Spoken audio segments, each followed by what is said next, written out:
Ela tinha 23 anos e entrou naquele apartamento achando que ia resolver um problema, mas ela nunca mais saiu de lá. No começo, ninguém sabia onde ela estava. Ela simplesmente havia desaparecido, sem ligações, sem pedido de ajuda e sem qualquer sinal. Até que meses depois, uma revelação absurda começou a circular. Algo tão perturbador que parecia um roteiro de filme de terror. E o mais chocante, quem sabia da verdade conviveu com isso por semanas. O caso, ele ficou conhecido no mundo todo por um nome muito estranho, quase infantil. Só que por trás desse nome está um dos crimes reais mais chocantes já registrados. Esse é o Difícil Acreditar. E hoje você vai conhecer a história real de Fan Man-yi, um caso que começou com um desaparecimento aparentemente sem nenhuma explicação e terminou revelando um crime muito chocante em Hong Kong. Ele ficou conhecido mundialmente como o caso da Hello Kitty. E a Fan Man-yi, na época, ela tinha 23 anos. A Fan, ela teve uma infância muito difícil. Ela tinha sido criada num ambiente assim de uma instabilidade muito grande e também teve vários problemas com a lei durante a sua juventude. Durante a adolescência, ela acabou se envolvendo com drogas, especialmente metanfetaminas, e o vício foi uma constante na sua vida. Esse vício fez com que ela procurasse meios ilícitos para sustentar o seu hábito. Ela trabalhava como dançarina de clubes noturnos e, em algumas ocasiões, ela se envolvia com prostituição.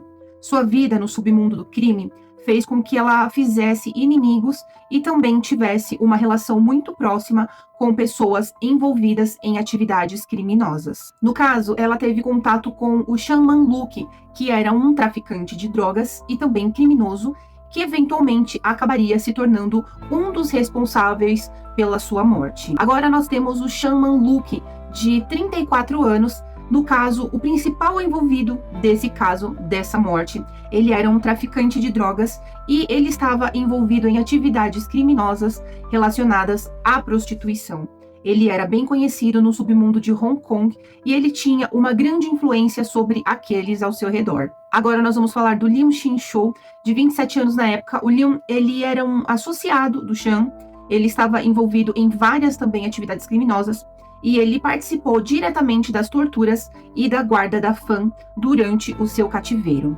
E também agora nós temos um outro rapaz de nome Lin, só que esse é o Lin Wai-lun, de 21 anos, um outro criminoso também envolvido nesse caso. Ele estava no círculo do Chan e ele ajudou a manter a Fan no cativeiro. Agora, por último, nós vamos falar da adolescente de 14 anos, que ela era a namorada do Chan, mas a sua identidade ela foi mantida em segredo devido à sua idade na época do crime. Como ela tinha apenas 14 anos na época, e como eu disse, ela era namorada do Chan, ela também estava envolvida nas torturas da Fan.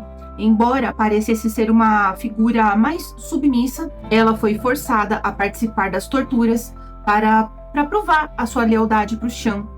Ela também tirava fotos das torturas e do sofrimento da Fan, o que aumentava a monstruosidade desse caso. Mas, afinal de contas, ela tinha sido a única pessoa do grupo a se arrepender, confessando o crime à polícia e ajudando a revelar a extensão das crueldades cometidas. O sequestro da Fan, ele teve início no momento em que ela acabou roubando uma quantia de dinheiro do Chan, o criminoso principal envolvido nesse caso, né? Ela havia pego cerca de 20 mil Hong Kongs, que são aproximadamente 2.500 dólares na época, dinheiro proveniente de suas atividades ilícitas e de sua ligação com o submundo do crime. O Chan, ele acabou ficando furioso ao descobrir esse roubo, e então ele decidiu que ela precisaria ser punida de uma forma que servisse como exemplo para todos que o respeitassem. Para isso, ele não apenas queria recuperar o seu dinheiro, mas também torturar a Fan para vingar a afronta. O rapto da Fan, então, ele acabou acontecendo de uma forma muito violenta. O Chan, junto com os seus dois comparsas, os dois Leung, eles acabaram interceptando a Fan em um local onde ela estava sozinha e acabaram forçando ela a entrar no carro. Eles acabaram levando ela para um apartamento em Kowloon. era um bairro muito conhecido pela presença de criminosos lá e também por atividades ilegais.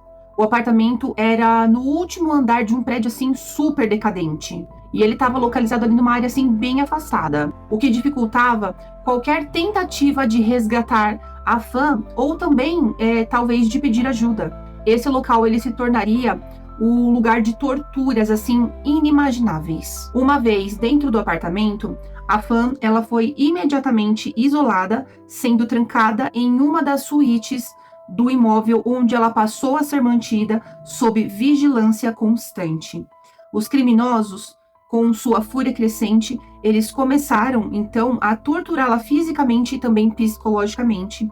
A primeira fase da tortura acabou se concluindo assim com muitas ameaças e também intimidação. Ela foi ameaçada com violência extrema e ela foi informada de que a morte dela seria a punição caso ela não devolvesse o dinheiro que ela havia roubado.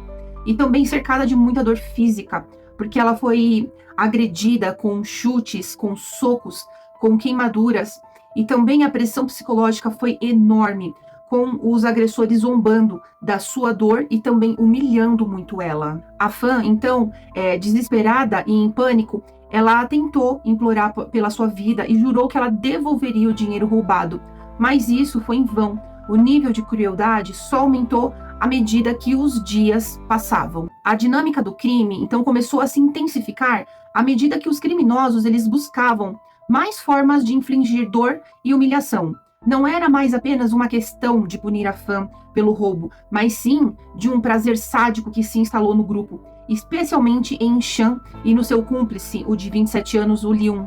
A tortura se estendeu por semanas e durante esse tempo, o grupo ele procurava maneiras de humilhar, destruir psicologicamente a Fan. Ela era constantemente ameaçada com a morte e frequentemente ela era mantida sem comida, sem água, forçando-a a um estado de extrema fraqueza e desespero. A situação da Fan no apartamento se deteriorava rapidamente e ela já estava praticamente à beira da morte quando finalmente os criminosos decidiram agir de maneira ainda mais brutal. Após, então, semanas de tortura assim intensas, infelizmente a Fan ela acabou vindo a óbito. Possivelmente devido à combinação de ferimentos muito graves, infecções e também relacionada à privação, de água, de comida, ela tinha ficado muito fraca. A sua morte, ela não foi assim imediata, mas uma consequência das lesões graves e das condições do cativeiro em que eles mantinham ela. No entanto, a morte da Fan não pôs fim a esse crime. Os criminosos, então, temendo por essa descoberta, eles tomaram medidas ainda mais macabras ainda. E tudo isso para tentar esconder os vestígios desse crime. Quando a Fan morreu, ela estava num estado de extrema deterioração física devido às torturas e à falta de alimentação e também de cuidados médicos. O seu corpo ele já estava marcado por sérios danos causados pelas queimaduras, por eletrocuções e os ferimentos de espancamentos constantes. A morte da Fan não foi assim imediata e ela provavelmente morreu assim lentamente em meio a uma agonia imensa. Quando ela finalmente pereceu, o Chan e o Leon e seus cúmplices, eles estavam preocupados com o fato de que o corpo da Fan pudesse ser encontrado, o que os levaria à prisão. Isso os levou a tomar medidas extremas para esconder as suas ações. O Chan, então, e seus cúmplices, eles decidiram que a única maneira de ninguém descobrir aquele corpo, de ninguém encontrar vestígio, as pistas, seria como desmembrá-lo. Eles sabiam que se eles deixassem aquele corpo assim intacto, seria muito mais fácil para a polícia identificar quem era a vítima, já que ela estava desaparecida há semanas. Então, para eliminar qualquer vestígio de identidade, os criminosos eles tomaram uma decisão brutal. O corpo da Fan, então, ele foi cortado em várias partes, com os criminosos utilizando facas e outros objetos cortantes. O objetivo era dispor de seu corpo de uma maneira que fosse difícil de identificar. Os pedaços foram espalhados e o corpo foi quase completamente destruído. Após então esse desmembramento, os criminosos eles cavaram um buraco num terreno baldio nas proximidades que tinha por ali para enterrar os pedaços do corpo. Esse lugar afastado ele foi escolhido para garantir que ninguém os encontrasse facilmente. O desmembramento foi uma tentativa de tornar o corpo irreconhecível, mas os criminosos eles não pararam por aí. Eles também tomaram medidas adicionais para esconder os restos mortais. Além então do desmembramento, os criminosos eles tentaram destruir aquele corpo de formas ainda assim mais macabras. Após desmembrar, eles acabaram jogando ácido e outros tipos de substâncias químicas para tentar dissolver o restante daquele corpo e também para tentar dissolver os ossos. A ideia era dissolver todos os restos mortais que tinham sobrado ali, para dificultar a identificação das vítimas e também qualquer investigação futura. O uso de produtos químicos foi uma estratégia para evitar a preservação de vestígios do crime, como células e fluidos corporais que poderiam ser encontrados durante uma autópsia. Algumas também partes do corpo foram queimadas e deixadas para se desintegrar no fogo. As queimaduras foram usadas para desfigurar ainda mais os restos mortais e para garantir que qualquer tentativa de análise forense fosse frustrada. Essas práticas indicam um nível de desespero e obsessão para garantir que os criminosos eles se livrassem da evidência da sua crueldade. Agora, já com o corpo desmembrado e alterado, os criminosos eles não se sentiram assim seguros de que poderiam se livrar completamente de todas as evidências.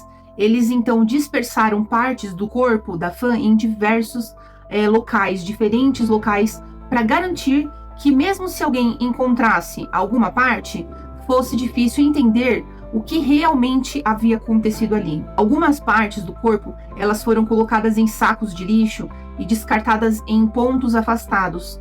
Outras foram jogadas em rios ou escondidas em locais remotos, fora do alcance das autoridades. Mas, apesar de todos os esforços do Sean e dos seus comparsas, dos seus cúmplices, tudo isso não foi o suficiente para que a polícia não descobrisse, vestígios ou descobrisse o que aconteceu. Algumas partes do corpo da Fan acabaram sendo, sim, descobertas pela polícia. E tudo isso após um informante que estava envolvido nesse crime e que, na verdade, estava meio que, vamos dizer, arrependido do que tinha feito, estava se sentindo culpado. Ele ligou para a polícia e acabou fazendo uma denúncia. Foi quando a polícia começou a investigar os pontos onde os restos mortais haviam sido descartados. Em um terreno baldio perto de Kowloon, eles encontraram fragmentos dos ossos e partes do corpo da Fan. A cena foi assim horrível e logo as autoridades acabaram ligando os pontos, associando as partes do corpo da jovem desaparecida à Fan. Mas o caso da Fan ficou ainda assim mais macabro e perturbador quando um detalhe muito horrível veio à tona. E foi um detalhe que estava relacionado ao crânio da Fan. Ele havia sido colocado dentro de uma boneca de pelúcia, um bicho de pelúcia, aqueles da Hello Kitty. E esse fato acabou se tornando um dos mais emblemáticos e chocantes naquela época. E ele acabou sendo frequentemente lembrado como um símbolo de crueldade que a jovem tinha sofrido durante as suas últimas semanas de vida. A boneca, ela era de tamanho grande e aparentemente é uma boneca inofensiva, um brinquedo comum que qualquer criança poderia ter em casa. Porém, ao ser usado para esconder o crânio da Fan, a boneca acabou se tornando um símbolo macabro de toda essa violência. A ideia de esconder o crânio dentro da boneca foi uma tentativa de desfocar a investigação e, ao mesmo tempo, tornar ainda mais grotesco o crime. Ao ser encontrada, a boneca, que parecia ser uma figura infantil e inofensiva, revelava a atrocidade que havia sido cometida. Quando então a polícia encontrou a boneca Hello Kitty com o crânio da Fan dentro dela, o choque foi assim tão grande, foi profundo, não apenas pela natureza desumana do crime, mas pela forma surreal e cruel de como os criminosos eles trataram a memória e os restos da vítima. A boneca ela foi descoberta no apartamento onde o Sean e o Leon eles moravam, junto com outras evidências perturbadoras da tortura e assassinato da Fan. Era quase como se a boneca fosse uma forma de escárnio, uma forma de zombar da gravidade da situação. A imagem de uma boneca Hello Kitty contendo o crânio de uma jovem brutalmente assassinada acabou se tornando uma imagem de horror que permaneceu na memória de todos que acabaram acompanhando esse caso. A combinação da figura inocente da boneca com a violência extrema do crime criou uma contradição chocante, levando à criação do nome, o caso da Hello Kitty. O Sean Man-luk, que tinha sido um dos principais culpados nesse caso, ele acabou sendo condenado por sequestro, tortura e assassinato da Fan. Ele era o líder do grupo e o principal executor das ações cruéis contra a vítima. A sentença dele tinha sido a de morte, que mais tarde acabou sendo comutada para prisão perpétua devido à abolição da pena de morte em Hong Kong. O Sean ele foi mantido preso por vários anos.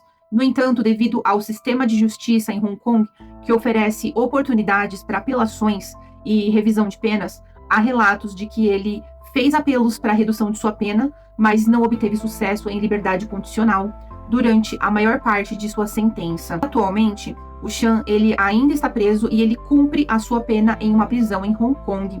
Não há registros da sua liberação até o momento e ele permanece uma figura controversa no sistema de justiça de Hong Kong.